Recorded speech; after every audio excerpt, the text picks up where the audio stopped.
गंगूबाई काठियावाड़ी की किताब mafia queen इन Mumbai based story है, जिसे एस हुसैन ने लिखा है। और इसी किताब में बताया गया है गंगूबाई काठियावाड़ी के बारे में। एक 16 साल की लड़की जो मुंबई के रेड लाइट एरिया में आई और एक डॉन के घर बेखौफ होकर घुसी और उसे राखी बांधाई। गंगू रेड लाइट एरिया में काम करने वाली महिलाओं के अधिकारों के लिए प्रधानमंत्री तक पहुंच गई। ये कहानी उस गंगूबाई की है जिसकी तस्वीर कामाठीपुरा की हर औरत अपने पास रखा करती थी। 16 साल की गंगा हरजीवन दास काठियावाड़ी एक गुजरात के काठियावाड़ की एक लड़की थी। परिवार वाले बड़े इज्जत पसंद लोग थे और गंगा को पढ़ाना लिखाना चाहते थे, लेकिन गंगा का मन तो बॉलीवुड में लगा हुआ था। वो हीरोइन बनना चाहती थी और बॉम्बे जाना चाहती थी। एक दिन उनके पिता के पास एक लड़का काम करने आया, रमनिक, जो पहले से मुंबई में कुछ समय से था। जब ये बात गंगा को पता चली तो वो खुशी से नाचने लगी। अब गंगा को रमनिक के जरिए बॉम्बे जाने का एक सुनहरा मौका मिल गया था।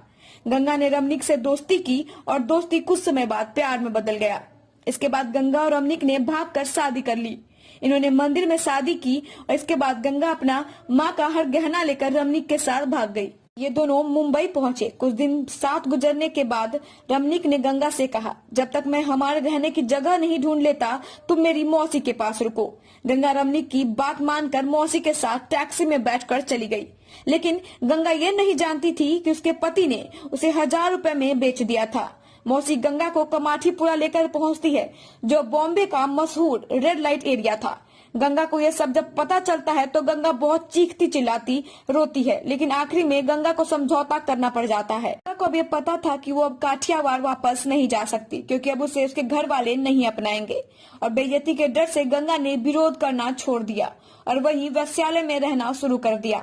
गंगा हरजीवन दास काठियावाड़ी अब गंगू बन चुकी थी और गंगू के चर्चे दूर दूर तक होने लगे थे।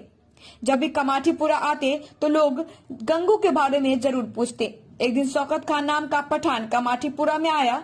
आने के बाद वो सीधे गंगू के पास गया और उसे बेरहमी से नोचा घसीटा और बिना पैसे दिए चला गया। ऐसा दूसरी बार भी हुआ जिसने गंगू को बचाने की कोशिश की। पठान ने उसे बड़ी बेरहमी से ढकेल कर घायल कर दिया। इस बार गंगू की इतनी बुरी हालत हो चुकी थी कि उसे अस्पताल में भर्ती करवाना पड़ गया। इसके बाद गंगू ने अपने मन में ठान लिया कि वो इस आदमी को सजा दिलाकर रहेगी। जानकारी जुटाने के बाद पता चला उस आदमी का नाम शौकत खान है और वो मशहूर डॉन रहीम लाला के लिए काम करता है। उसके बाद गंगू रहीम लाला के घर के पास पहुंची और उसे अपनी सारी हालत बता दी। रहीम ने उसे सुरक्षा का पूरा दिलासा दिया, जिसके बाद गंगू ने एक धागा निकालकर रहीम के कलाई पर बांध दिया और डॉन को अपना राखी भाई बना लिया। 3 हफ्ते के बाद वो पठान फिर वहां आया, लेकिन इस बार खबरी रहीम लाला को अपने साथ ले आया। जिसके बाद रहीम ने शौकत को इतना मारा कि वो अधमरा हो गया और रहीम ने सबको चेतावनी दी कि गंगू मेरी राखी बहन है, अगर इसे किसी ने भी हाथ लगाया तो उसे छोड़ूंगा नहीं। इसके बाद कामाठीपुरा में गंगू की ठाक जम गई और वो जिस घर में रहती थी वह घरवाली का चुनाव हुआ।